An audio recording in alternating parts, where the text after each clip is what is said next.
was deemed a matter of life and death. In June, the invasion began. The Japanese had dangerous naval forces in the area, heavy cruisers and battleships.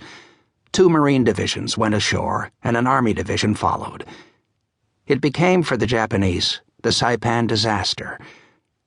20 days later, nearly all of them had perished. The Japanese general, and also Admiral Nagumo, who had commanded at Midway, committed suicide. And hundreds of civilians, men and women terrified of being slaughtered, some of them mothers holding babies in their arms, leapt from the steep cliffs to their death on the sharp rocks below. It was the knell. The bombing of the main islands of Japan was now possible, and in the most massive of the raids, a firebombing of Tokyo, more than 80,000 people died in the huge inferno in a single night. Next, Iwo Jima fell. The Japanese pronounced an ultimate pledge, the death of 100 million, the entire population, rather than surrender. In the path of it lay Okinawa.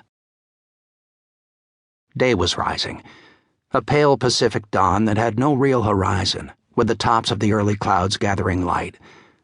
The sea was empty. Slowly the sun appeared, flooding across the water and turning it white. A Lieutenant J.G., named Bowman, had come on deck and was standing at the railing looking out. His cabin mate, Kimmel, silently joined him. It was a day Bowman would never forget. Neither would any of them. "Anything out there?" "Nothing." "Not that you can see," Kimmel said. He looked forward, then aft. "It's too peaceful," he said.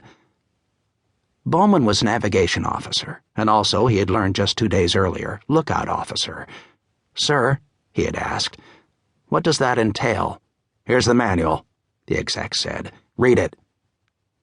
He began that night, turning down the corner of certain pages as he read. "What are you doing?"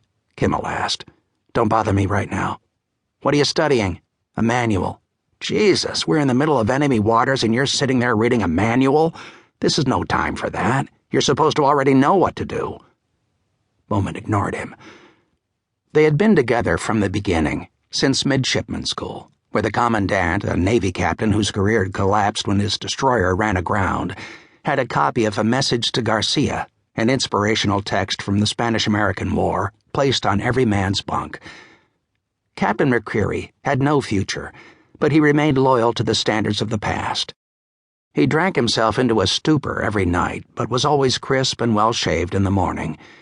He knew the Book of Navy Regulations by heart, and had bought the copies of A Message to Garcia with money from his own pocket. Bowman had read the message carefully. Years later, he could still recite parts of it. Garcia was somewhere in the mountain vastness of Cuba. No one knew where. The point was simple. Do your duty fully and absolutely, without unnecessary questions or excuses. Kimmel had cackled as he read it. "Aye, aye, sir. Man the guns." He was dark-haired and skinny, and walked with a loose gait that made him seem long-legged. His uniform always looked somehow slept in. His neck was too thin for his collar. The crew among themselves called him the Camel, but he had a playboy's aplomb, and women liked him.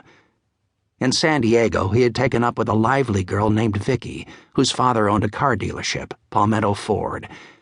She had blonde hair pulled back and a touch of daring. She was drawn to Kimmel immediately, his indolent glamour.